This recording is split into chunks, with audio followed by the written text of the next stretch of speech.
Wait ചെയ്ത് നോക്കാം.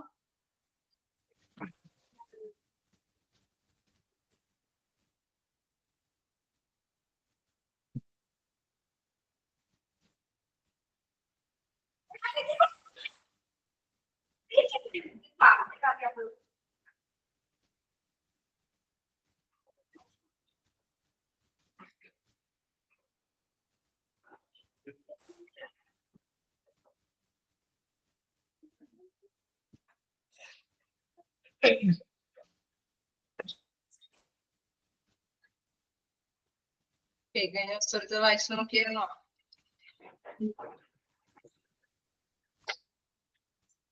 നമ്മള് ഫ്രഞ്ച് ബെനിഫിറ്റ്സിനെ കുറിച്ചിട്ട് കുറച്ച് എടുത്തു. കഴിഞ്ഞ ദിവസത്തൊക്കെ വായിച്ചു നോക്കിയായിരുന്നോ?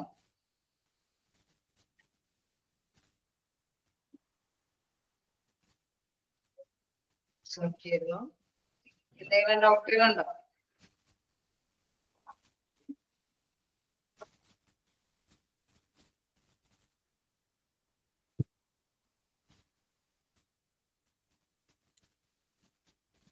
പ്രത്യേകിച്ച് ഡൗട്ടുകളൊന്നുമില്ല. നമുക്ക് സ്റ്റാർട്ട് ചെയ്യാം. അടുത്തൊരു നമ്മള് എടുത്തു നിർത്തിയത് ഈ ഒരു വെൽഫെയർ ആൻഡ് റിക്രിയേഷണൽ ഫെസിലിറ്റീസ് കംപ്ലീറ്റും എടുത്തു അല്ലേ? കോട്ടേജ് തുടങ്ങിയല്ലേ എടുക്കേണ്ടത്? അല്ലേ? നമുക്ക് നോക്കാം എന്താണ് old age and retirement benefits.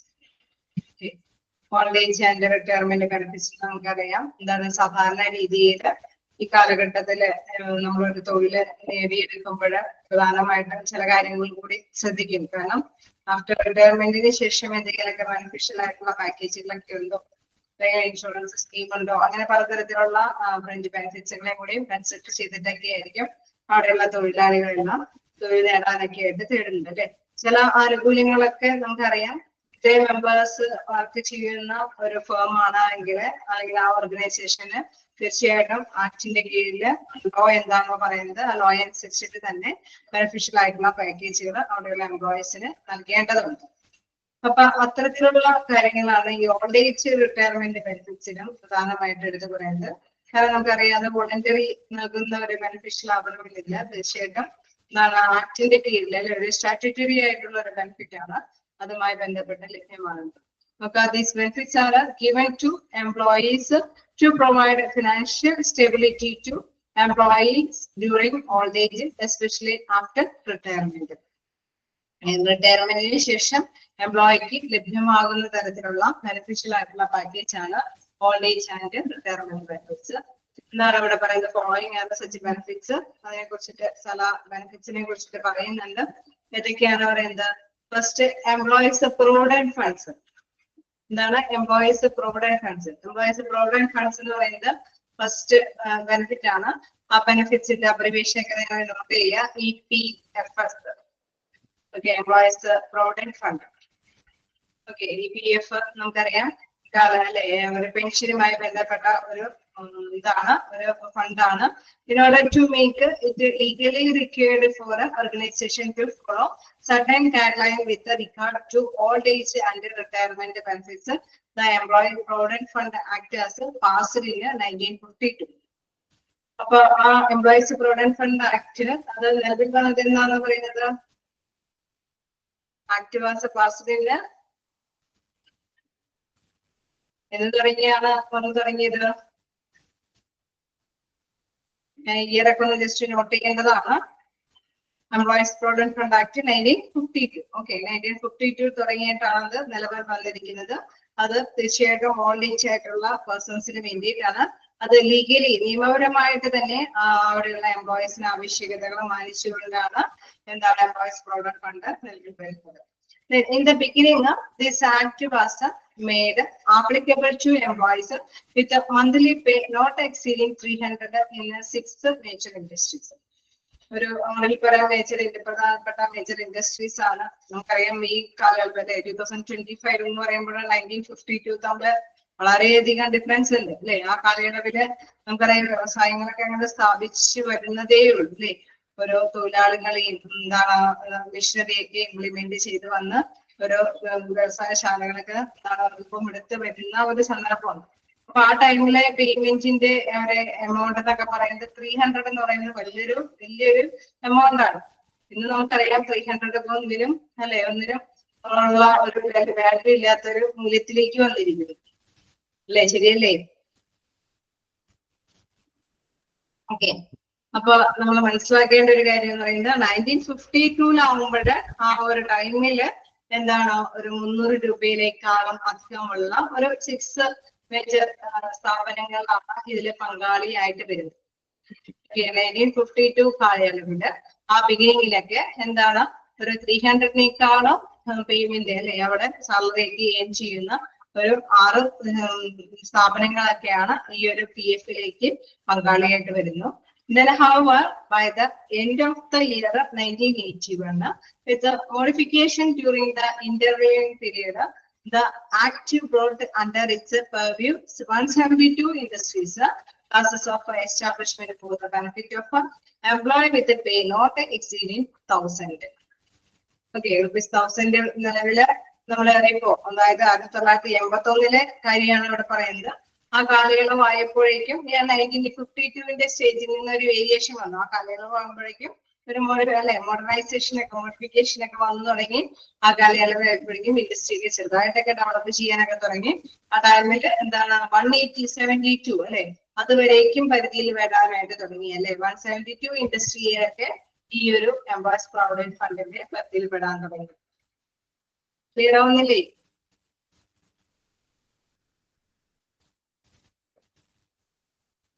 Okay. Then അവിടെ ആ ഒരു സാലറിക്കും ഒരു വേരിയേഷൻ വരുന്നുണ്ട്. 1000 അല്ലെ 1000 രൂപയേക്കാൾ കൂടുതൽ ശമ്പളം കൈപ്പറ്റുന്ന വ്യക്തികൾക്കൊക്കെയാണ് ഈ ഒരു സ്കീമിൽ പങ്കാളിയായിട്ട് പോകാനൊക്കെ ആയിട്ട് തുടങ്ങിയത്. Today, the Employees Provident Fund Act, Miscellaneous Provision Act provided for the establishment of a Provident Fund, Family Pension Fund, 1970 Fund, and Deposit Linked Insurance Fund since 1976. Okay. ഇപ്പൊ നമുക്ക് നിലവിൽ നമുക്കറിയാം EPF ഉണ്ട്, അതോടൊപ്പം തന്നെ എന്താണ് ഫാമിലി പെൻഷൻ ഫണ്ട് ഉണ്ട്, അതേമാതിരി തന്നെ ഡെപ്പോസിറ്റ് ലിങ്ക്ഡ് ഇൻഷുറൻസ് ഫണ്ട് ഉണ്ട്. അങ്ങനെ 3 സ്കീമുകളൊക്കെ ഇതിനോടൊപ്പം തന്നെ പ്രവർത്തിച്ചു പോകുന്നുണ്ട്. ഇത് റിട്ടയർമെന്റുമായി ബന്ധപ്പെട്ടുള്ള 2-3 സ്കീമുകൾ ഇതോടൊപ്പം തന്നെ പ്രവർത്തിച്ചു പോകുന്നു. ഓക്കെ. അതിൽ ആ ഒരു ഫാമിലി പെൻഷൻ ഫണ്ട് എന്ന് തുടങ്ങിയാണ് വന്നതെന്ന് അല്ലെ. അത് ഇംപ്ലിമെന്റ് ചെയ്ത് തുടങ്ങിയത് 1971 തുടങ്ങി. പിന്നെ ഡെപ്പോസിറ്റ് ലിങ്ക്ഡ് ഇൻഷുറൻസ് ഫണ്ട് ആണെങ്കിൽ 1976 മുതൽ. ഓക്കെ. ആ ഇയേഴ്സ് ഒന്നും മാറിപ്പോവാതിരിക്കാൻ ശ്രദ്ധിക്കാം. EPF ഏത് ഇയർ ആണ്? 1952. ദെൻ എന്താണ് നെക്സ്റ്റ് ഫാമിലി പെൻഷൻ ഫണ്ട് എന്താണ് FPF അല്ലെ. ഫാമിലി പെൻഷൻ ഫണ്ട് എന്ന് മുതലാണ്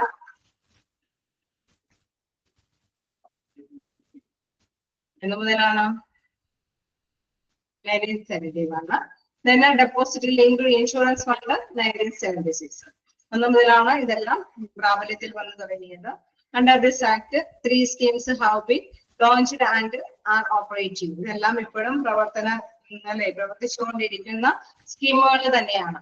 പക്ഷെ ആ ടൈമിൽ ഉണ്ടായിരുന്ന സാലറി വെരിഫിക്കേഷൻ ഒക്കെ ഇപ്പൊ വന്നിട്ടുണ്ടാവും. അന്നത്തെ 300 ഒന്നും ഇന്ന് അല്ലെ ഒരു മൂല്യമുള്ള വിലയായിട്ടെന്നല്ല അവശേഷിക്കുന്നു.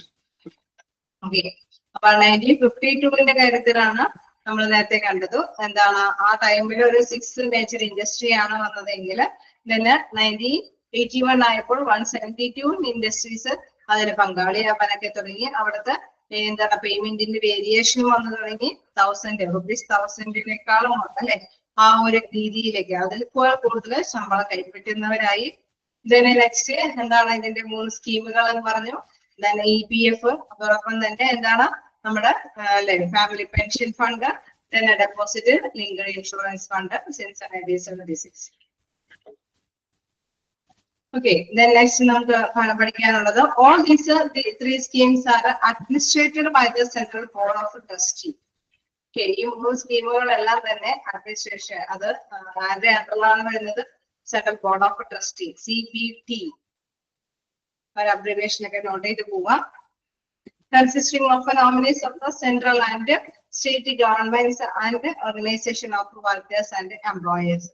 Okay, അതില് പങ്കാളിയാകുന്ന ട്രസ്റ്റിയില് പങ്കാളിയാകുന്ന മെമ്പേഴ്സ് എന്ന് പറയുന്നത് ആരൊക്കെയാണ്? സെൻട്രലിലും കേന്ദ്രത്തിന്റെയും സംസ്ഥാന ഗവൺമെന്റിന്റെയും മെമ്പേഴ്സ് ഉണ്ടാകും. പിന്നെ organisation of workers and employers, അതായത് തൊഴിലാളികളും തൊഴിലുടമകളുടെയും പ്രതിനിധികളൊക്കെ അതിൽ പങ്കാളികളാകും. ഓക്കെ, ട്രസ്റ്റിയുടെ പേരെന്താണ്? ട്രസ്റ്റിയുടെ പേരെന്താണ്?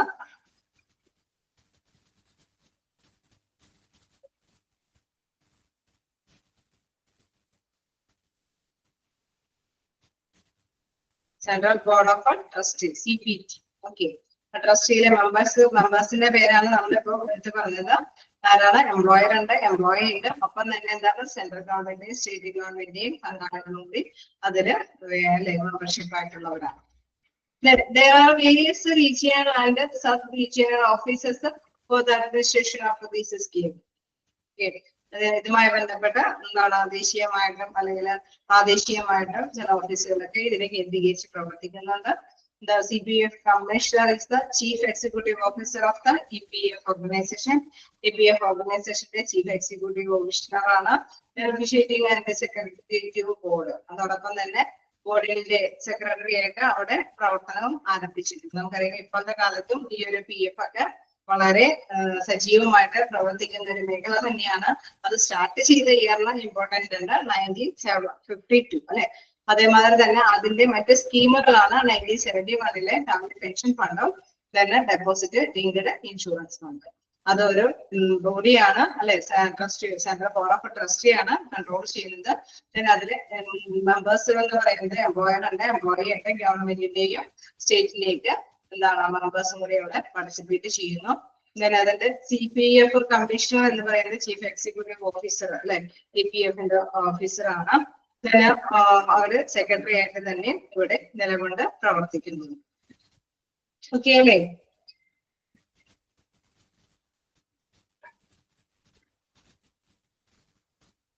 ഓക്കെ, അതില് എന്താണ് CPF, അതാണ് അവിടെ കൃത്യമായിട്ട് പറയുന്നത്, സെൻട്രൽ പ്രൊവിഡന്റ് ഫണ്ട്. അതായത് നമ്മുടെ കേന്ദ്രത്തിന്റെ പ്രൊവിഡന്റ് ഫണ്ടിന്റെ ഒരു ഇതുണ്ട്, അതോടൊപ്പം തന്നെ സ്റ്റേറ്റിന്റെയും ഉണ്ട്. Okay,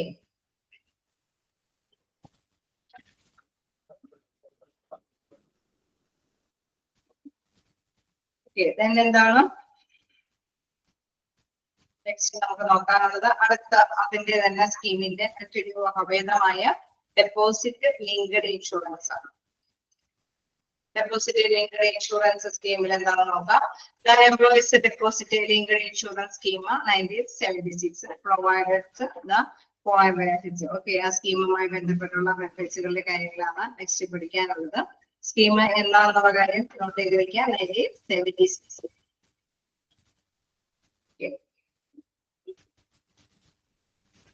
On the death of an employee during the service of is a member of EPF, the person eligible to receive the PF accumulation will be paid an extra amount equal to the average balance in the PF account of the deceased during the preceding 3 years.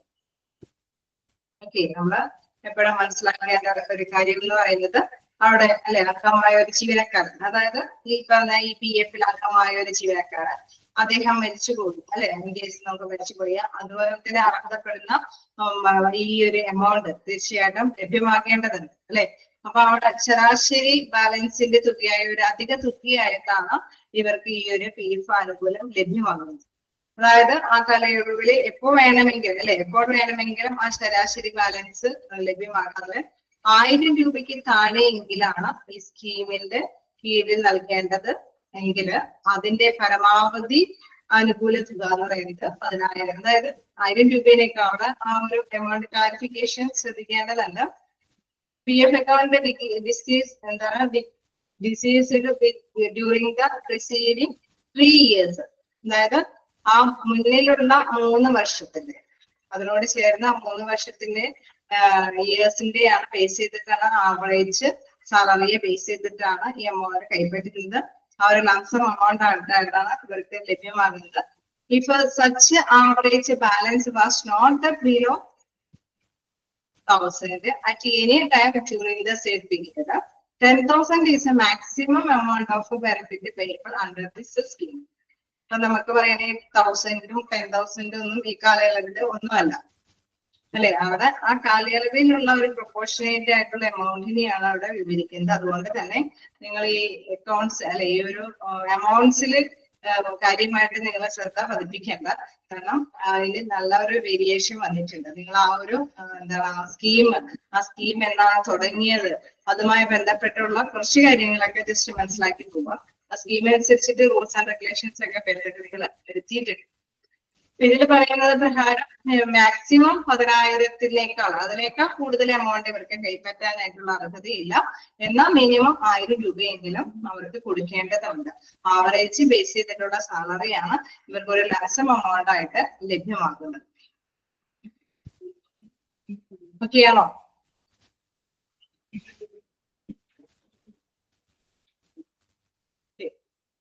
ഇവിടെ വീണ്ടും നോക്കാം. Similar to this scheme is the statutory provident fund scheme, which is also provide pension and group insurance benefits in addition to provide fund to workers in SNT plantation. അതായത് ഇത് ഒരു എന്താണ് നമ്മൾ പറഞ്ഞ മാതിരി ഒരു ലീഗലി ആയിട്ടുള്ള ഒരു സ്റ്റാറ്റ്യൂട്ടറി ആയിട്ടുള്ള ഒരു പ്രൊവിഡന്റ് ഫണ്ട് സ്കീമാണ്. അതായത് ഇത്രയും അംഗങ്ങളിൽ കൂടുതൽ വർക്കേഴ്സ് വർക്ക് ചെയ്യുന്നുണ്ടായെങ്കിൽ അവര് മസ്റ്റ് ആയിട്ടും ഈ ആനുകൂല്യത്തിന് അർഹതപ്പെട്ട വ്യക്തികളാണ്. അപ്പൊ ഈ തോട്ടം തൊഴിലാളികളുടെ കാര്യത്തിൽ അല്ലെ അവർക്കെല്ലാം ഇതിന് പുറമെ പെൻഷൻ അല്ലെ നമ്മളിപ്പോ ഓരോ ഗ്രൂപ്പ് ഓഫ് പേഴ്സൺസ് ഓരോരോ പ്രത്യേക തൊഴിലുകളൊക്കെ ചെയ്യുന്നുണ്ടെങ്കിൽ അവർക്ക് അവരുടേതായിട്ടുള്ള ചില പെൻഷനുകളും അവർക്ക് ഇതിന് പുറമെ ലഭ്യമാകുന്നുണ്ട്. ഒരു എംപ്ലോയറുടെ കീഴിൽ ലഭ്യമാകുന്ന തരത്തിലുള്ള ഒരു നിശ്ചിതമായിട്ടുള്ള ഈ PPF ലഭ്യമാകുന്നതോടൊപ്പം തന്നെ ഇന്ന ഒരു പ്രൊഫഷൻ അല്ലെ ഇന്ന ഒരു തൊഴിലുമായി ബന്ധപ്പെട്ട ഒരു കാറ്റഗറൈസ് ചെയ്തിട്ടുള്ള തൊഴിലായതുകൊണ്ട് ആ തൊഴിൽ കാറ്റഗറിയിൽ വരുന്ന തരത്തിലുള്ള പെൻഷനുകളും അവർക്ക് ലഭ്യമാകുന്നുണ്ട്. കേരള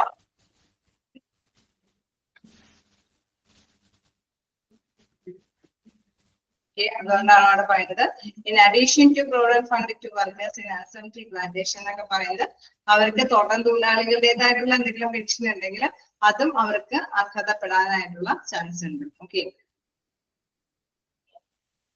നെക്സ്റ്റ് നോക്കാം. A unique feature of this scheme is the decentralized way in which it is administered at the garden level. നമുക്കറിയാം ഇതിന്റെ ഒരു കേന്ദ്രീകൃത അല്ലെ വികേന്ദ്രീകൃതമായിട്ടൊരു അഡ്മിനിസ്ട്രേഷൻ അവിടെ നിലവിൽ വരുന്നുണ്ട്. In each T estate a primary committee with 2 representatives of employees and workers with the garden superintendent or manager as chairman is empowered to sanction and distribute loans and advances to the members and settle their accounts. ഇതിലും കുറച്ച് കാര്യങ്ങളൊക്കെ not ചെയ്യാനുണ്ട്. അതായത് ഇതില് നമുക്ക് മനസ്സിലാക്കേണ്ടത് പ്രധാനമായിട്ട് ഒരു കമ്മിറ്റിയാണ് ഇവർക്ക് ഇന്ന കാര്യങ്ങളൊക്കെ ലോണുകളൊക്കെ അനുവദിച്ചു കൊടുക്കുക, അഡ്വാൻസ് പേയ്മെന്റ് തുകകൾ ഇങ്ങനെയൊക്കെയുള്ള കാര്യങ്ങളൊക്കെ അനുവദിച്ചു കൊടുക്കുന്ന ഒരു കമ്മിറ്റിയാണ്. ആ കമ്മിറ്റിയിൽ 2 representatives ആണ് ഉള്ളത്. എംപ്ലോയീസിനെ റെപ്രസെന്റ് ചെയ്യുന്നതോടൊപ്പം തന്നെ അല്ലെ അവിടെ എന്താണ് എംപ്ലോയറിനെ അല്ലെ വർക്കേഴ്സ് ഇവിടെ പറയുന്നുണ്ട്. Primary committee with 2 representatives with employees and workers with the garden superintendent or manager. അവരോടൊപ്പം തന്നെ ഗാർഡൻ സൂപ്രണ്ടന്റും മാനേജറും ഉണ്ട്. ഇവരെ ആരെയാണ് വിശേഷിപ്പിക്കുന്നത്? As A chairman is empower. ഇവര് തന്നെയാണ് എന്താണ് ചെയർമാൻ ആയിട്ട് അവിടെ നിലകൊള്ളുന്നത്. ഇതിനു വേണ്ടിയിട്ട് ഈ ചെയർമാനുടെ ഡ്യൂട്ടി എന്തൊക്കെയാണ്, എന്തൊക്കെ റെസ്പോൺസിബിലിറ്റി ആണ്? Sanction and distribute loans and advance to the members and settle their accounts. Okay, നമ്മൾ ഈ പറഞ്ഞ മാതിരി എന്തെങ്കിലുമൊക്കെ ആനുകൂല്യങ്ങളൊക്കെ അവർക്ക് ലഭ്യമാകുന്നുണ്ടെങ്കിൽ അതൊക്കെ സാക്ഷ്യം ചെയ്ത് കൊടുക്കുക. അവർക്ക് അഡ്വാൻസ് ആയിട്ട് ഇവിടെ ഇത്തരത്തിലുള്ള ആനുകൂല്യങ്ങളൊക്കെ കൈപ്പറ്റുന്നുണ്ടെങ്കിൽ അതിനനുസരിച്ചിട്ടുള്ള കാര്യങ്ങളൊക്കെ അറേഞ്ച് ചെയ്ത് കൊടുക്കുക എന്നുള്ളതൊക്കെ മാനേജർ, അതായത് ചെയർമാന്റെയൊക്കെ പ്രധാനപ്പെട്ട ഡ്യൂട്ടിയാണ്, അവരുടെ അധികാരത്തിൽ പെടുന്ന കാര്യമാണ്. ഓക്കെ, പാരാഗ്രാഫ് ജസ്റ്റ് നോട്ട് ചെയ്ത് പോവാ.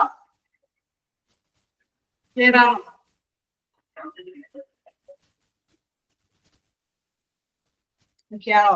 ഓക്കെ, നെക്സ്റ്റ് നമുക്ക് നോക്കാനുള്ളത് ഗ്രാറ്റുവിറ്റി ആണ്. Gratuity is a reward to an employee for long service with his present employer.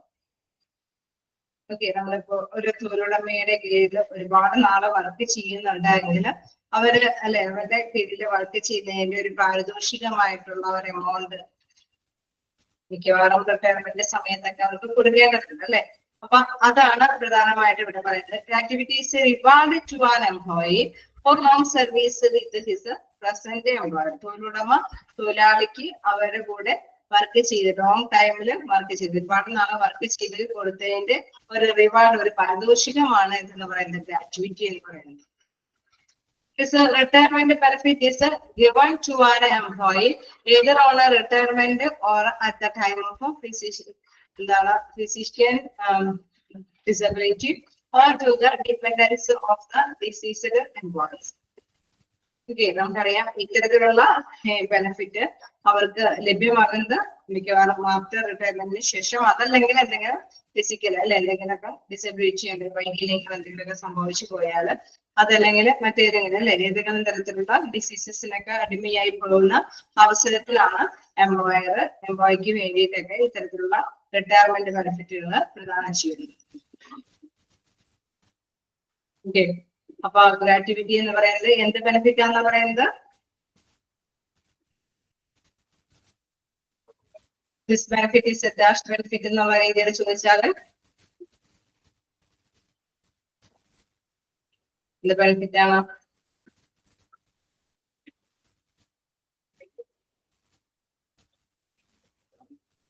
Long service കൊണ്ട് എംപ്ലോയർ ലഭ്യമാക്കുന്ന ഒരു ബെനിഫിറ്റ് ആണ്.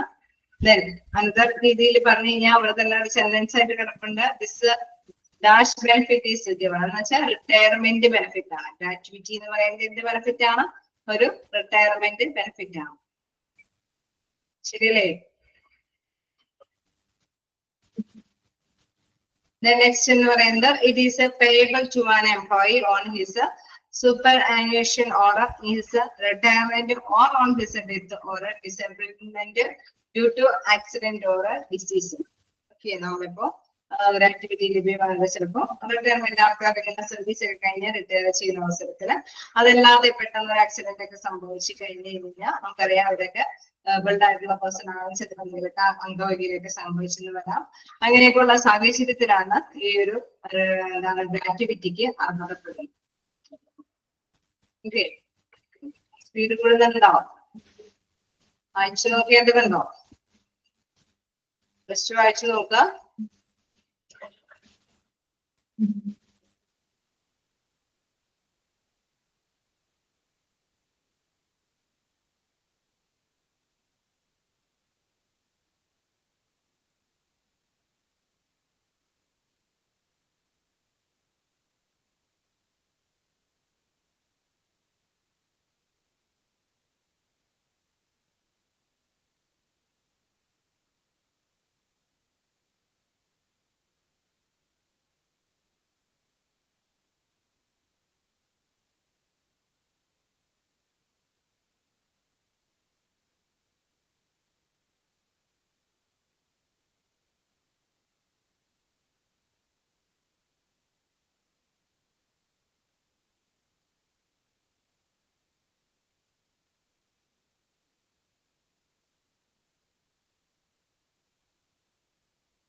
Okay,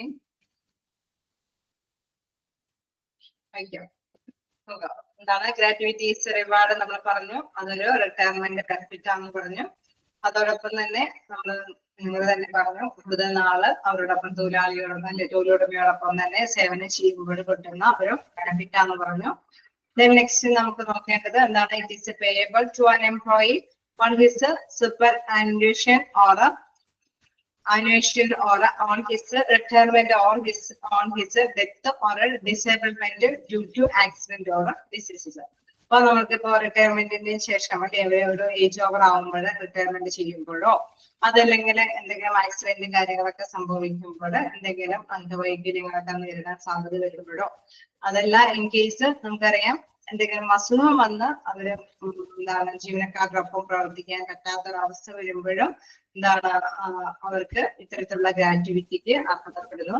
Then gratuity is payable to all employees who have rendered a minimum continuous service of 5 years with the present employer. അവിടെ ഒരു 5 വർഷത്തോളം എങ്കിലും ആ എംപ്ലോയറിന്റെ നിലവിലുള്ള എംപ്ലോയറുടെ കൂടെ എന്താ 5 വർഷമെങ്കിലും സേവനം അനുഷ്ഠിച്ചിട്ടുള്ള വ്യക്തിയാണ് എങ്കിൽ, കണ്ടിന്യൂസ് ആയിട്ട് സേവനം അനുഷ്ഠിച്ചിട്ടുള്ള വ്യക്തിയാണെങ്കിൽ തീർച്ചയായിട്ടും അവർക്ക് എന്തിന് അർഹതയുണ്ട്? എന്തിനാ അർഹതയുള്ളത്?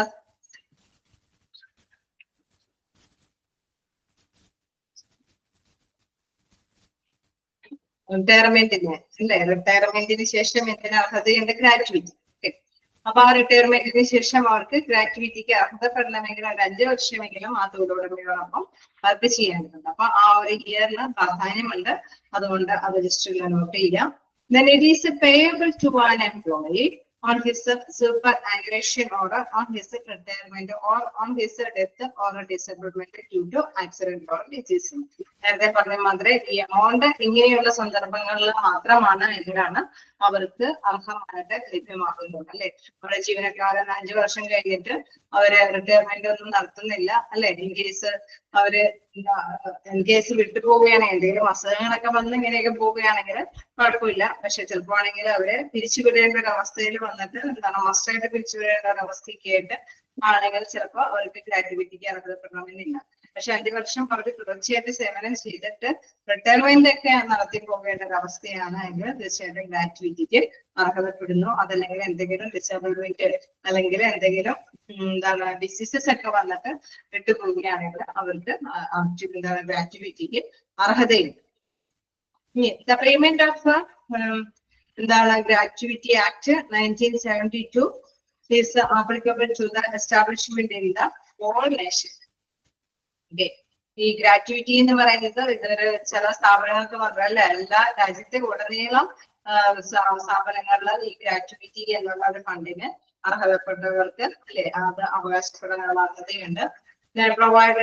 Provides for a scheme of compulsory payment of gratuity by the management of railways, factories, oil fields, mines, plantation shops, and other establishment employing 10 or more persons to their employee, drawing monthly wages not exceeding 1,600 per month. അതായത് അവിടെ എടുത്തു പറയുന്ന കുറച്ച് കാര്യങ്ങളൊക്കെ ഉണ്ട്. അതായത് ഗ്രാറ്റുവിറ്റിക്ക് അർഹതപ്പെടാവുന്ന കാര്യങ്ങളൊക്കെയാണ് railway സ്റ്റേഷനിൽ വർക്ക് ചെയ്യുന്നവര്, അതായത് റെയിൽവേയുമായി ബന്ധപ്പെട്ട് വർക്ക് ചെയ്യുന്നവര്, ഫാക്ടറിയിൽ വർക്ക് ചെയ്യുന്നവര്, ഓയിൽ ഫീൽഡുകളിലൊക്കെ നമ്മൾ ഈ പറഞ്ഞ മാതിരി അല്ലെ ഓയിൽ ഫീൽഡ്സ് എന്നൊക്കെ പറയുന്ന അത് ഖനികളിലും കാര്യങ്ങളിലൊക്കെ മൈൻസ്, പിന്നെ പ്ലാന്റേഷൻ തോട്ടം തൊഴിലാളികള്, അതേമാതിരി തന്നെ എന്താണ് എണ്ണപ്പാടങ്ങളിലെല്ലാം തന്നെ വർക്ക് ചെയ്യുന്ന ഷോപ്പുകളിലെല്ലാം വർക്ക് ചെയ്യുന്ന തൊഴിലുടമയോടൊപ്പം തന്നെ 5 വർഷം വർക്ക് ചെയ്തിട്ട് റിട്ടയർമെന്റ് ഒക്കെ നടത്തി പോകുന്ന എല്ലാ വ്യക്തികൾക്കും ഇത്തരത്തിലുള്ള ഗ്രാറ്റുവിറ്റി ലഭ്യമാകാനായിട്ടുള്ള അർഹതയുണ്ട്. ഓക്കെ അല്ലേ? അത് ഏതൊക്കെ ഫേമുകളിൽ വർക്ക് ചെയ്യുന്നവരാണെന്നുള്ള ചോദ്യം വന്നു കഴിഞ്ഞാൽ നിങ്ങൾ അത് ജസ്റ്റ് ഒന്ന് നോട്ട് ചെയ്യുക. ഗ്രാറ്റുവിറ്റി ആക്ട് നമുക്കറിയാം 1972 ആണ്. അവിടെ പിന്നെ പറയുന്നുണ്ട് ഒരു എംപ്ലോയി അല്ലെ ഒരു 10 or more പേഴ്സൺസ് വർക്ക് ചെയ്യുന്ന ഒരു സ്ഥാപനത്തിലെ വ്യക്തിയിലും വീണ്ടും പറയുന്നുണ്ട് to their employees drawing monthly wages not exceeding 1,600 per month. 1,600 ആ കാലയളവിൽ ഒരു എമൗണ്ട് ആണ്. അതുകൊണ്ടാണ് എമൗണ്ടുകളൊന്നും ഞങ്ങൾ പ്രാധാന്യം കൊടുക്കേണ്ട. The Act stipulates that gratuity payable to an employee shall be at the rate of 17 days wages for every completed years of service or a part thereof in excess of 6 months. Okay, നമ്മളിപ്പോ അല്ലെ ഇവിടെ പ്രധാനമായിട്ടും മനസ്സിലാക്കേണ്ട ഒരു കാര്യം എന്താണ്? Hence wages means the average of the basic pay last drawn by the employee. അല്ലെ അവിടെ ആ വ്യക്തി ഇപ്പോ നിലവില് എന്താണോ കൈപ്പറ്റിയിരിക്കുന്നത്, അല്ലെ ഇപ്പൊ നമ്മള് നേരത്തെ കണ്ടപ്പോൾ 52 ഒരു പേയ്മെന്റ് അല്ല, സാലറി ഏർണിങ്സ് അല്ല, പിന്നീട് കുറച്ചും കൂടി 1971 ആയപ്പോഴേക്കും സാലറിക്ക് ചേഞ്ചസ് വരുത്തി, അല്ലെ. അപ്പൊ അതുകൊണ്ട് തന്നെ സാലറി എപ്പോഴും നമുക്കറിയാം ഇൻക്രീസ് ചെയ്ത് പോവുകയാണ്, അല്ലെ. അപ്പൊ അതിനനുസരിച്ചിട്ട് ലാസ്റ്റ് മേടിച്ച ആ ഒരു എമൗണ്ടിനെ ബേസ് ചെയ്തിട്ടാണ്. അപ്പൊ എന്താണ് ഇവിടെ എടുത്തു പറയുന്ന ഒരു എന്തെന്ന് പറയാണ്ട് 15 ഡേയ്സിന്റെ സാലറി വേജസ് ആണ് ഇത് ഗ്രാറ്റുവിറ്റിക്ക് വേണ്ടിയിട്ട് അർഹതപ്പെടുന്നത്.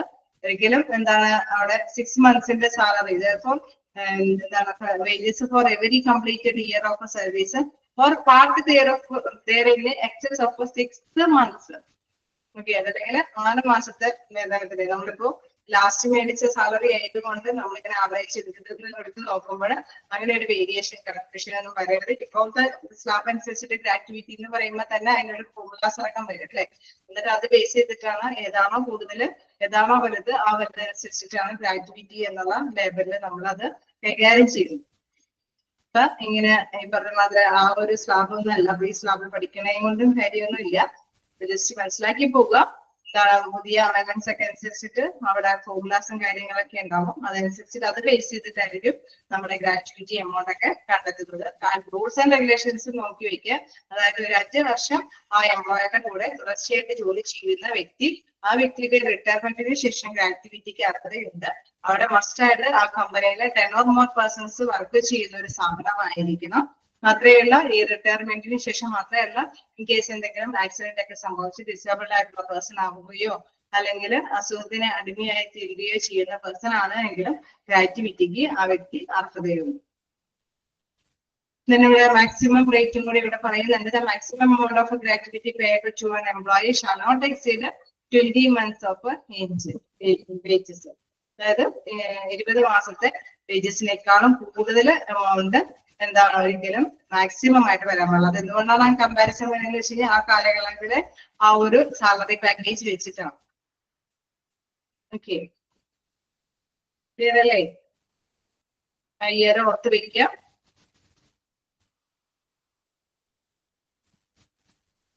പിന്നെ ആരൊക്കെയാണ് ഇതിൽ പെടണേന്ന് ഓർത്ത് വെക്കാം.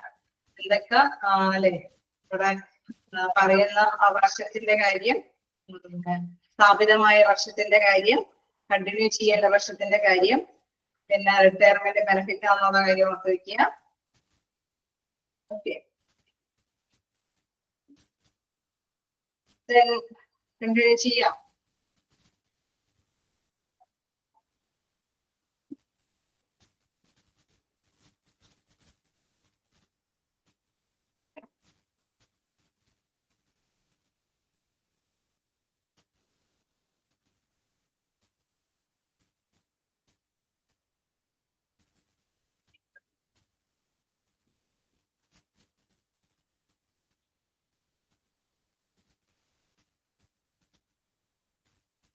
അല്ലേ, നമുക്ക് നെക്സ്റ്റ് ഭാഗത്തേക്ക് നോക്കാം. Pension benefits, sorry pension benefits അല്ല, അല്ലാതെ മെഡിക്കൽ ബെനിഫിറ്റ്സ്.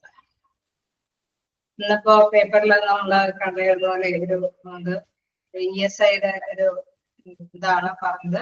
അതായത് എന്താണ് 30,000-നേക്കാൾ സാലറി മേടിക്കുന്നവരെ എന്താണ് റെക്കമെൻഡ് ചെയ്യണം, ESI ഉൾപ്പെടുത്തണം എന്നുള്ള കാര്യമാണ്. മാക്സിമം എന്താണ് 30,000-നേക്കാൾ കൂടുതലാണ് എംപ്ലോയീസൊക്കെ ആവശ്യപ്പെട്ടത്. 42,000 എന്തോ ആണെന്നുള്ളൂ. പക്ഷെ എംപ്ലോയർ അതിന് മുൻകരാക്കുന്നത് കൊണ്ട് തന്നെ അവരെയും കൂടിയും പരിഗണിച്ചിട്ട് മിനിമം മാക്സിമം 30,000 സാലറി കൈപ്പറ്റുന്നവരെ ഇതിന്റെ ആനുകൂല്യത്തിന്റെ ഉള്ളിൽ പെടുത്തുന്നുണ്ട്. അപ്പൊ നെക്സ്റ്റ് ഇതിന് തൊട്ട് മുമ്പ് വരെ 25,000-ന്റെ ബേസിക് സാലറി വെച്ചിട്ടായിരുന്നു. അത് വെച്ചേക്ക് നമ്മള് ഇപ്പോ ഈ ഒരു എമൗണ്ട് പറയുമ്പോൾ വേരിയേഷൻ ഉണ്ട്. കാരണം ഇത് സ്റ്റാർട്ട് ചെയ്ത ഇയർ വെച്ചിട്ടുള്ള കാര്യങ്ങളാണ്. ഓക്കെ, അപ്പൊ അതിനെ ഒരു കേന്ദ്രത്തിന്റെ അനുമതി കിട്ടിക്കഴിഞ്ഞാൽ പ്രാബല്യത്തിൽ വരുന്നൊരു ആക്ടാണ് അവിടെ കണ്ടത്. ഓക്കെ, ഇതില് നമുക്ക് നോക്കാം medical benefits. Medical benefits ESI ഒക്കെ എന്താ പ്രത്യേകത? ESI എന്ന് പറയുമ്പോൾ എന്താ ഉദ്ദേശിക്കുന്നത്? നമുക്ക് മെഡിക്കൽ ക്ലെയിം ലഭ്യമാകുന്നത് അല്ലെ. ESIക്ക് ബാധകമായ വ്യക്തികൾക്ക് ഇന്ന ഹോസ്പിറ്റലിലൊക്കെ നമുക്ക് ക്ലെയിം അനുസരിച്ചിട്ട് അവർക്ക് പൈസ കുറഞ്ഞ രീതിയിൽ തന്നെ ചെലവുകൾ അനുവദിക്കുന്നു അല്ലെ. ഇത്രയും അർഹതപ്പെടുന്ന ഒരു രീതിയാണ്. അതിന്റെ റൂൾസ് ആൻഡ് റെഗുലേഷൻസ് അനുസരിച്ചിട്ട് ഫോളോ ചെയ്ത് കഴിഞ്ഞാൽ അത്തരത്തിലുള്ള ആശ്രിതർക്കാണ് എങ്കിലും തീർച്ചയായിട്ടും അവർക്ക് ഒരുപാട് പേയ്മെന്റ് ഒന്നും ലഭ്യമാകേണ്ടതുണ്ടാവില്ല, കൊടുക്കേണ്ടതുണ്ടാവില്ല. ഇതൊരു മെഡിക്കൽ ബെനിഫിറ്റ് ആണ്. ഓക്കെ, നമുക്ക് നോക്കാം. This benefit is provided by some large organizations to their retired employees and their family members. Retired ആയിട്ടുള്ള എംപ്ലോയീസിന് അല്ലെങ്കിൽ അവരുടെ ആശ്രിതർക്ക് വേണ്ടിയിട്ട് ലഭ്യമാകുന്ന ഒരു ആനുകൂല്യമാണ്. Medical service for employees are provided under employees state insurance scheme, ESIS. അത് നമ്മൾ മസ്റ്റായിട്ട് നോട്ട് ചെയ്യേണ്ടതാണ്. അതിന്റെ ഫുൾ ഫോം ഒക്കെ എന്താണ് പറയുന്നത്? Employees state insurance scheme. The Employees State Insurance Act 1948 has provisions for certain benefits to employees in case of sickness, employment injury, and maternity initially. അവിടെ പലതരത്തിലുള്ള കാര്യങ്ങൾക്കൊക്കെ വേണ്ടിയിട്ട്, അതായത് എന്താണ് ഡെലിവറി അല്ലെ, പ്രസവ ചികിത്സാ കാര്യങ്ങൾക്ക് വേണ്ടിയിട്ട്, അല്ലെങ്കിൽ എന്തെങ്കിലും എംപ്ലോയ്മെന്റിൽ സംഭവിക്കുക, ഇൻജുറീസ് എന്തെങ്കിലും സംഭവിക്കുമ്പോൾ, എന്തെങ്കിലുമൊക്കെ അസുഖങ്ങൾ വരുമ്പോഴാണ് ഈ ആനുകൂല്യങ്ങൾ അവിടെയുള്ള എംപ്ലോയീസിന് നേടിയെടുക്കാനായിട്ട് സാധിക്കുന്നത്. ഓക്കെ അല്ലേ?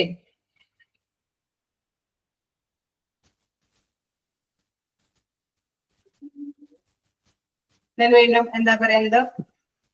സിക്നസ് അല്ലെ, ഇൻജുറീസ് വരുമ്പോൾ the act has been made applicable to all non-seasonal factories. Okay, നമുക്കറിയാം ഏത് തരത്തിലുള്ള വ്യക്തികൾക്കും ഇതിന്റെ ആനുകൂല്യങ്ങൾ കൈപ്പറ്റാവുന്നതാണ്. It was extended partially or only to any establishment or a class of establishment labor employed directly, including as clerical staff covered by this act. However, members of the armed force and any persons whose salary is aggregate exceeding 500 month are not covered under this act. അതായത് വീണ്ടും amount കാര്യങ്ങളൊക്കെ ആയിട്ട് വരുന്നുണ്ട്. ഇത് എന്താണ്? തീർച്ചയായിട്ടും നമുക്കറിയാം എംപ്ലോയീസിന് വേണ്ടിയിട്ടാണ്, ഡയറക്റ്റ്ലി അവർക്ക് വേണ്ടിയിട്ടാണ് ഈ ഒരു സ്റ്റാഫ് കവറേജ് ലഭ്യമാകുന്നത്. തീർച്ചയായിട്ടും അതിലെ മെമ്പേഴ്സ് അല്ലെ, അവിടെ അവർക്ക് എല്ലാ ആർമഡ് ഫോഴ്സ് ആയിട്ടുള്ള മെമ്പേഴ്സിന് ഇതിന്റെ കൈപ്പറ്റാവുന്നതാണ്. അതോടൊപ്പം തന്നെ ചില അല്ലെ പ്രത്യേകം ഉള്ള പേഴ്സൺസിനാണ് ESIയുടെ ആനുകൂല്യങ്ങളൊക്കെ കൈപ്പറ്റാനായിട്ട് സാധ്യമാകുന്നത് അല്ലെ. അവിടെ എടുത്തു പറയുന്നുണ്ട് ഏതൊക്കെ വിധികൾക്കാണെന്നുള്ള കാര്യങ്ങളൊക്കെ. അതിൽ എടുത്തു പറയുന്ന പേഴ്സൺസിൽ ഒന്ന് പറയുന്നത് എന്താണ്? Those insured under schemes are entitled to receive medical aid benefits in case of disablement, sickness, and maternity, etc. These benefits establish a lifelong relationship between organization. അതായത് ഈ ബെനിഫിറ്റുകൾ സാധാരണയായിട്ട് ഇവർക്ക് വേണ്ടിയിട്ട് എംപ്ലോയീസിന് വേണ്ടിയിട്ട് ലഭ്യമാകുന്നത് അവരുടെ കൂടെ നീണ്ട കാലം ജോലി ചെയ്തതിന്റെ സേവനത്തിന്റെ പ്രതിഫലമായിട്ടാണ് മെഡിക്കൽ ആനുകൂല്യങ്ങളൊക്കെ ലഭ്യമാക്കുന്നത്. ഈ ആക്ട് പ്രകാരം ആരൊക്കെയാണ് അതിൽ പെടുന്നത്? അവർക്കെല്ലാം ഇതിന് അർഹതപ്പെടാനുള്ള ഇതുണ്ട്. നമുക്കറിയാം ആക്ടിലെ അമെന്റ്മെന്റ്സും കാര്യങ്ങളൊക്കെ വരുന്നത് കൊണ്ട് തന്നെ റൂൾസ് ആൻഡ് റെഗുലേഷൻസിനൊക്കെ ഭേദഗതികൾ വന്നിട്ടുണ്ട്. പക്ഷെ ഇത് സ്റ്റാർട്ട് ചെയ്ത വർഷം ഇമ്പോർട്ടന്റ് ആണ്, 1948 ആണ്. ESIS എന്നാണ് ഇതിന്റെ ഷോർട്ട് ഫോം. നിങ്ങൾ ആ ഒരു അബ്രിവേഷൻസും അതോടൊപ്പം തന്നെ എക്സ്പാൻഡഡ് ഫോംസും പഠിക്കുക. പിന്നെ എന്താണ് പറയുന്നത്? അവിടെ തീർച്ചയായിട്ടും പറയുന്നുണ്ട് ആർമഡ് ഫോഴ്സിലുള്ള മെമ്പേഴ്സിനൊക്കെ ഇതിന്റെ ആനുകൂല്യങ്ങളൊക്കെ കൃത്യമായിട്ട് ലഭ്യമാകുന്നുണ്ട്. Clerical staff is covered this act അല്ലെ, ലേബർ എംപ്ലോയ്ഡ് ഡയറക്ട്ലി, അങ്ങനത്തെയുള്ള കുറച്ച് എംപ്ലോയീസിന്റെ കാര്യങ്ങളൊക്കെ എടുത്ത് പറയുന്നുണ്ട്. നമുക്ക് കുറച്ച് റൂൾസ് ഒക്കെ ഇതുമായി ബന്ധപ്പെട്ട് ESI തന്നെ എടുത്തു കഴിഞ്ഞാൽ നിങ്ങൾക്ക് കുറെ ഉണ്ട്. അപ്പൊ നമ്മൾ ചെല്ലുന്ന സ്ഥാപനത്തിൽ ഇതിനൊക്കെ ആനുകൂല്യങ്ങൾ ഉള്ളത്. ഇപ്പൊ ഇത്രയും മെമ്പേഴ്സ് അല്ലെ, ചില ആക്ടുകളൊക്കെ നമുക്ക് അനുകൂലമായിട്ട് വരുന്നത് അതിന്റെ റൂൾസ് ആൻഡ് റെഗുലേഷൻസിന്റെ പരിധിയിൽ പെടുന്ന സ്ഥാപനമാണ് എങ്കിലാണ് നമുക്ക് ആ ആക്ടുമായിട്ട് ഫേവറബിൾ ആയിട്ട് വരുന്നത്. അങ്ങനെ വരുമ്പോൾ തീർച്ചയായിട്ടും ആ റൂൾസ് ആൻഡ് റെഗുലേഷൻസ് ഫോളോ ചെയ്ത് തന്നെ ആ ബിസിനസ് സ്ഥാപനം മുന്നോട്ട് കൊണ്ടുപോകേണ്ടതായിട്ട് വരും. Okay, these benefits establish life long relationship between the organisation. പ്രധാനമായിട്ടും ആ ഓർഗനൈസേഷന്റെ നല്ലൊരു ലൈഫ് ലോങ് റിലേഷൻഷിപ്പ് സൂക്ഷിക്കുന്നത് കൊണ്ടാണ് ഇത്തരത്തിലുള്ള ബെനിഫിറ്റ്സുകൾ അവിടെയുള്ള തൊഴിലാളികൾക്ക് വേണ്ടിയിട്ട് ലഭ്യമാകുന്നത്. ഓക്കെ, വീണ്ടും ഇത് എപ്പോഴാണ് ലഭ്യമാകുന്നതെന്ന് പറയുന്ന extend even up to the post retirement phase of life. തീർച്ചയായിട്ടും റിട്ടയർമെന്റിന് ശേഷമാണ് ഇതിൻ്റെതായിട്ടുള്ള ക്ലെയിമുകളൊക്കെ അവർക്ക് കൂടുതലായിട്ട് ബെനിഫിഷ്യൽ ആയിട്ട് അനുഭവപ്പെടാനായിട്ട് സാധിക്കുന്നത്. ഓക്കെ, ക്ലിയർ ആണോ? ജസ്റ്റ് വായിച്ചു നോക്കുക.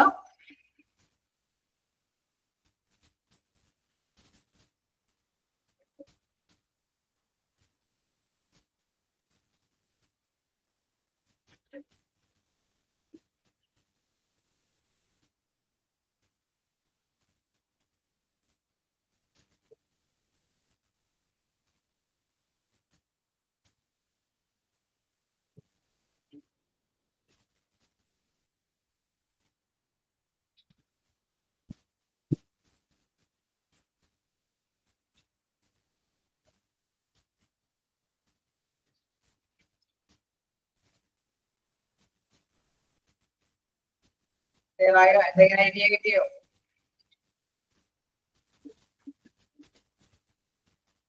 വീണ്ടും പറയേണ്ടതുണ്ടോ?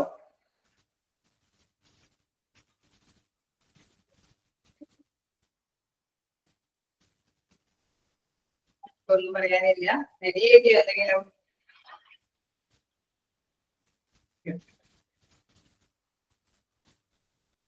ESI നിന്നും പ്രതീക്ഷിക്കാവുന്ന ക്വസ്റ്റ്യൻസുകൾ നിങ്ങൾ അബ്രിവേഷൻ എന്ന സ്മാർട്ട് ഫോം പ്രതീക്ഷിക്കാം. അതോടൊപ്പം തന്നെ ആക്ഷൻ എന്നാണ് വന്നതെന്നുള്ള കാര്യം പ്രതീക്ഷിക്കാവുന്നതാണ്.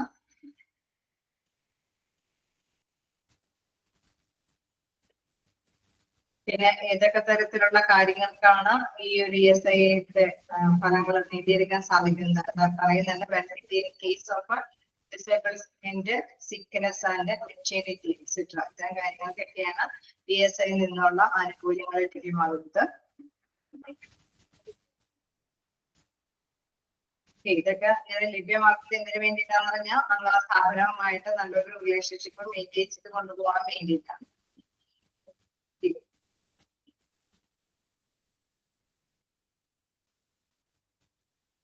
ഇത് നമുക്ക് നെക്സ്റ്റ് ഭാഗത്തേക്ക് പോകാം. Pension benefits.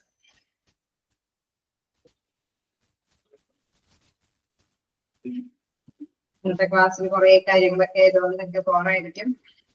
അടുത്ത ഭാഗം തുടങ്ങി വലിയ പ്രശ്നം ഉണ്ടാവില്ല.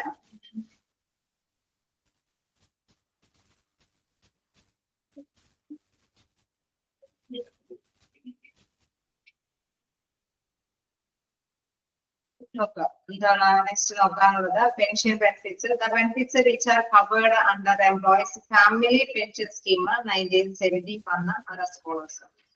Family employees family pension scheme ആണ്. അത് എന്നാണ് ഡെവലപ്പ് ചെയ്തത്? 1971. റിട്ടയർമെന്റ് ബെനിഫിറ്റ്സ് അതിൽ പറയുന്നതാണ് റിട്ടയർമെന്റ് ബെനിഫിറ്റ്സ്, ഫാമിലി പെൻഷന്, life insurance benefits, withdrawal benefits. Family pension ബെനിഫിറ്റ്സിന് പറ്റുന്നുണ്ട്. ഏതൊക്കെയാണ്? റിട്ടയർമെന്റ് ബെനിഫിറ്റ്സും ഫാമിലി പെൻഷനും life insurance benefits and withdrawal benefits. First one retirement benefits. This benefits is the form of a lump sum given subject to a maximum 4,000 payable to a member on his normal retirement such as to certain rules and regulations. അതായത് നമ്മളിപ്പോ ഒരു retirement സമയത്ത് ഒരു lump sum amount അവർക്ക് ഒരു പാരിതോഷികമായിട്ട് കൊടുക്കും. ആ lump sum amount എന്ന് പറയുന്നത് മാക്സിമം 4,000 ആണ്. ആ കാലയളവിലായതുകൊണ്ടാണ് അങ്ങനെ ഒരു എമൗണ്ട് പറയുന്നത്. നോർമൽ റിട്ടയർമെന്റ് ആണെങ്കിലാണ് ലംസം എമൗണ്ട് 4,000 പറയുന്നത്. Then family pension. Pension is given to the family of a deceased member of the fund at the following rates. അതില് പ്രധാനമായിട്ടും പറയുന്നത് ഈ ഒരു റേറ്റ്സ് അല്ലെ, ഫാമിലി പെൻഷൻ ഫണ്ട് എന്ന് പറയുന്ന ഒരു ഫണ്ട് അത് രൂപീകരിക്കുന്നതിൽ കുറച്ച് കാര്യങ്ങളൊക്കെ ഉണ്ട്. അതായത് അവരവരുടെ വിഹിതങ്ങളൊക്കെ അതില് എന്താണ് മസ്റ്റായിട്ട് നിക്ഷേപിക്കേണ്ടതുണ്ട്. അപ്പൊ ആ ഒരു വിഹിതത്തിന്റെ കാര്യമാണ് നമുക്ക് നെക്സ്റ്റ് നോക്കാനുള്ളത്.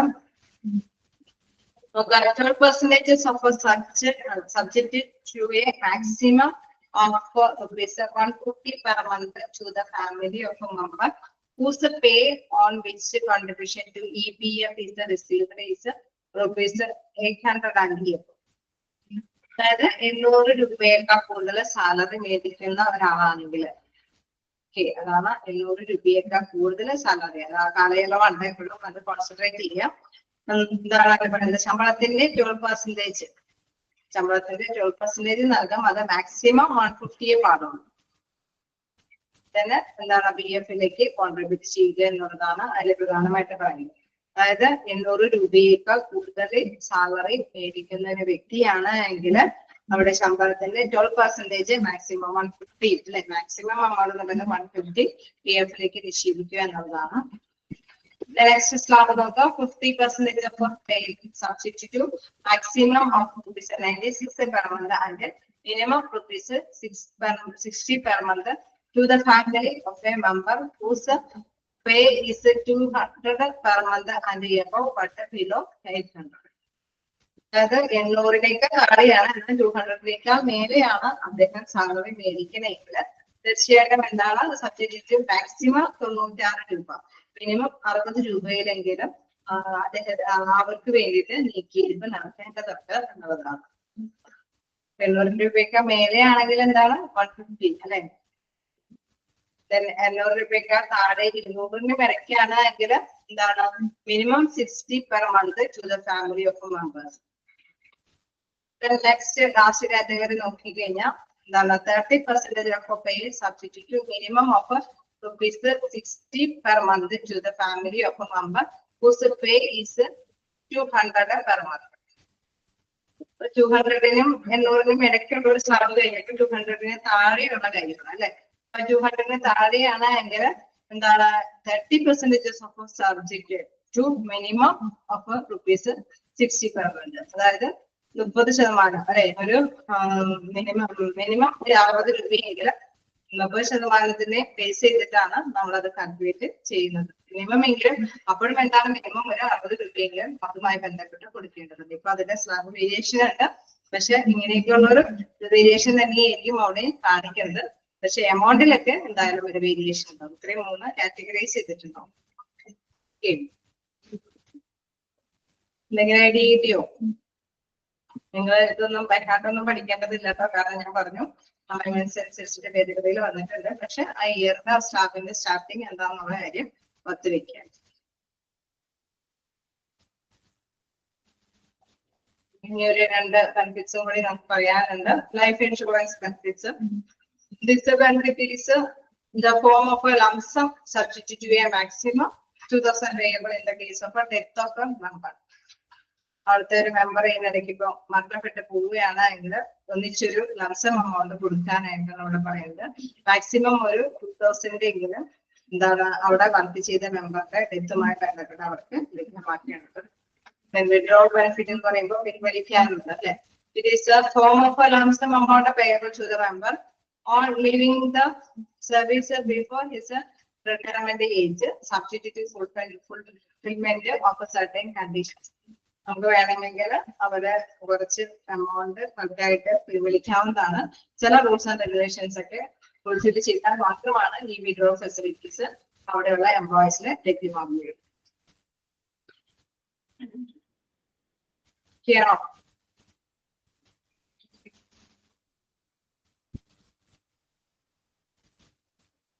ജസ്റ്റ് വായിച്ച് നോക്കാം. ഏതെങ്കിലും ഭാഗത്ത് ഡൗട്ട് ഉണ്ടെങ്കിൽ ചോദിക്കാം.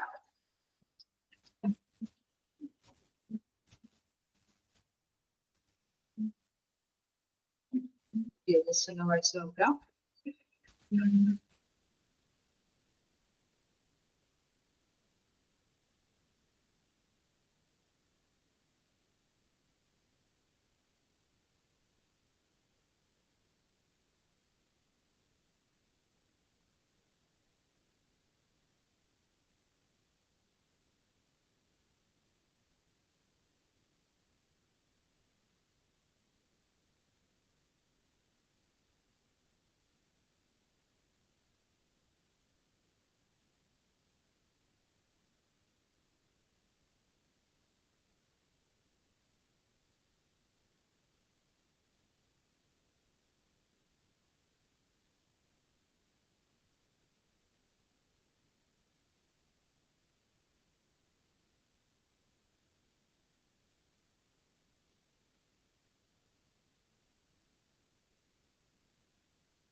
വായിച്ചു നോക്കിയായിരുന്നോ? എന്തെങ്കിലും ഐഡിയ കിട്ടുന്നുണ്ടോ?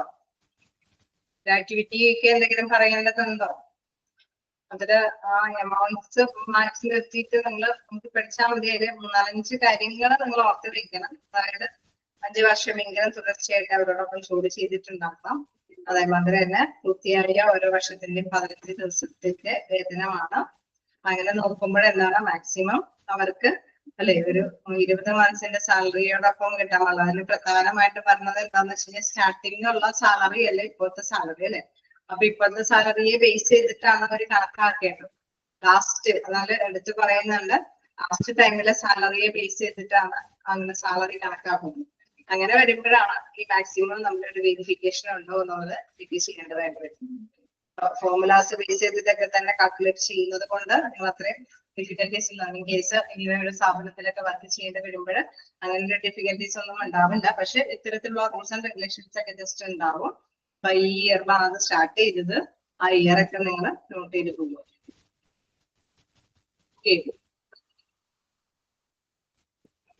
അതുകൊണ്ടാണ് അവിടെ 20 മനസ്സിനേക്കാൾ കൂടാനായിട്ട് പാടില്ല എന്ന് പറയുന്നത്. കാരണം ലാസ്റ്റ് ടൈമിലുള്ള ബേസിക് പേ അല്ലെ, basic pay last drawn by the employer വെച്ചിട്ടാണ് അത് കാൽക്കുലേറ്റ് ചെയ്യുന്നത്. ഓരോ വർഷത്തിന്റെയും 15 ദിവസത്തെ വേതനമാണ് കാൽക്കുലേറ്റ് ചെയ്തെടുക്കുന്നത്. അങ്ങനെ എടുക്കുമ്പോൾ ഉണ്ടാകുന്ന എമൗണ്ട് ഒരിക്കലും എന്താണ് 20 മന്ത്സിന്റെ വെച്ചിനേക്കാൾ കൂടാനായിട്ട് പാടില്ല. കാരണം ചിലപ്പോൾ സ്റ്റാർട്ടിങ് എടുത്ത ഒരു കണ്ടിന്യൂസ് ആയിട്ട് വർക്ക് ചെയ്ത ഒരു വ്യക്തിയുടെ ആദ്യത്തെ ഒരു 5 വർഷത്തെ സാലറി ബേസ് ചെയ്തിട്ട് എടുത്തു കഴിഞ്ഞ് കഴിഞ്ഞാൽ നമുക്ക് നഷ്ടം പറ്റില്ല അല്ലെ, അതിലേക്ക് എത്തിപ്പെടാൻ സാധിക്കും. അതേസമയം ലാസ്റ്റ് ടൈമിൽ എടുത്തത് വരുമ്പോഴാണ് ആദ്യത്തെ വർഷത്തിൽ തമ്മിലുള്ള വേരിയേഷൻസ് ഉണ്ടാവും. പിന്നെ അതേമാതിരി തന്നെ മെഡിക്കൽ ബെനിഫിറ്റ്സിലും ഉണ്ട് വേരിയേഷൻസ് ഒക്കെ സംഭവിച്ചിട്ടുണ്ട്. അത് എന്ന് തുടങ്ങി ആ ഒരു ഇയർ കാര്യങ്ങളൊക്കെ നിങ്ങൾ നോട്ട് ചെയ്തിട്ടുണ്ട്.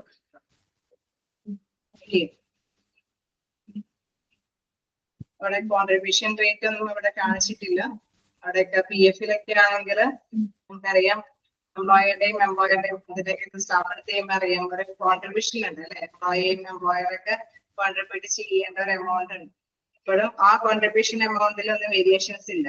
അതായത് 3.75 എംപ്ലോയർ കോൺട്രിബ്യൂട്ട് ചെയ്യുമ്പോൾ എംപ്ലോയി എന്താണ് 0.75 ആണ് കോൺട്രിബ്യൂട്ട് ചെയ്യുന്നത്. അങ്ങനെ മൊത്തം ഒരു 4% ആണ് ശരിക്കും കോൺട്രിബ്യൂഷൻ എമൗണ്ട് എന്ന് പറയുന്നത്. അതുകൊണ്ട് തന്നെയാണ് എംപ്ലോയർ സാലറി ഇത്രയും കുറഞ്ഞ വ്യക്തികൾക്ക് മാത്രം ഈ ആനുകൂല്യങ്ങളൊക്കെ അല്ലെ മിനിമം മാക്സിമം 30,000-നേക്കാൾ അല്ലെ അതുവരെയുള്ള അതിനുള്ള സാലറി ബേസ് ചെയ്തിരുന്ന വ്യക്തികളെയാണ് പരിഗണിക്കാനായിട്ട് പറയുന്നത്. കാരണം അവരുടെ കോൺട്രിബ്യൂഷൻ അതനുസരിച്ചിട്ട് വേരിയേഷൻസ് വരും. ഓക്കെ, എന്താണ് അപ്പൊ ആ ഒരു വേരിയേഷൻസ് ഒക്കെ നമ്മൾ എന്താണ് HR ഡിപ്പാർട്ട്മെന്റിൽ ജോലി ചെയ്യുകയാണെങ്കിൽ അതനുസരിച്ചിട്ടുള്ള വേരിയേഷൻ ഒക്കെ ഉണ്ടാവും. ഓക്കെ, പിന്നെ ഇതില് പ്രത്യേകിച്ചൊന്നും ക്വസ്റ്റ്യൻസ് നമുക്ക് പൊതുവെ ചോദിച്ച് കാണാറുള്ളത് ഈ അബ്രിവേഷൻസും ഇയറും ബേസ് ചെയ്തിട്ടുള്ള കാര്യങ്ങളൊക്കെയാണ്. പിന്നെ PF പിന്നെ ഓൾഡ് ഏജ് റിട്ടയർമെന്റ് ബെനിഫിറ്റ് ഏതൊക്കെയാണെന്നുള്ള രീതിയിലൊക്കെ ക്വസ്റ്റ്യൻസ് കാണാറുണ്ട്. ഓക്കെ, അതൊക്കെ ഒന്ന് നോട്ട് ചെയ്യാം. ഇതൊക്കെ സ്റ്റാറ്റ്യൂട്ടറി ബെനിഫിറ്റ് ആണെന്നുള്ളത് മനസ്സിലാക്കുക. കാരണം അതെല്ലാം എന്താണ് മസ്റ്റായിട്ട് ആക്ടിന്റെ കീഴിൽ ഇത്രയും അംഗങ്ങളിൽ കൂടുതൽ വർക്ക് ചെയ്യുന്ന സ്ഥാപനങ്ങളിൽ ലഭ്യമാകേണ്ട ബെനിഫിറ്റുകളാണ്. ഓക്കെ, എന്തെങ്കിലുമൊക്കെ ഡൗട്ട് ഉണ്ടോ? ഓക്കെ ആണോ?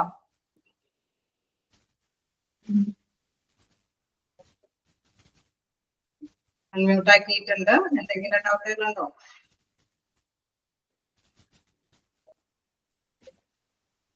ഓക്കെയാണ്.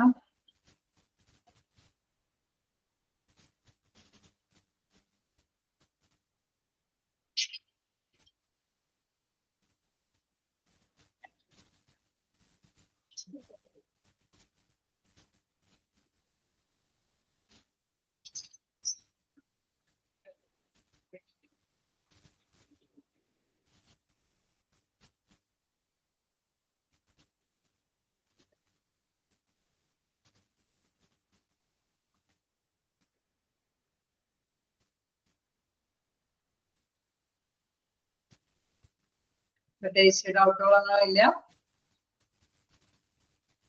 ഇത് നമുക്ക് നെക്സ്റ്റ് ക്ലാസ്സിൽ കാണാം. Okay, thank you.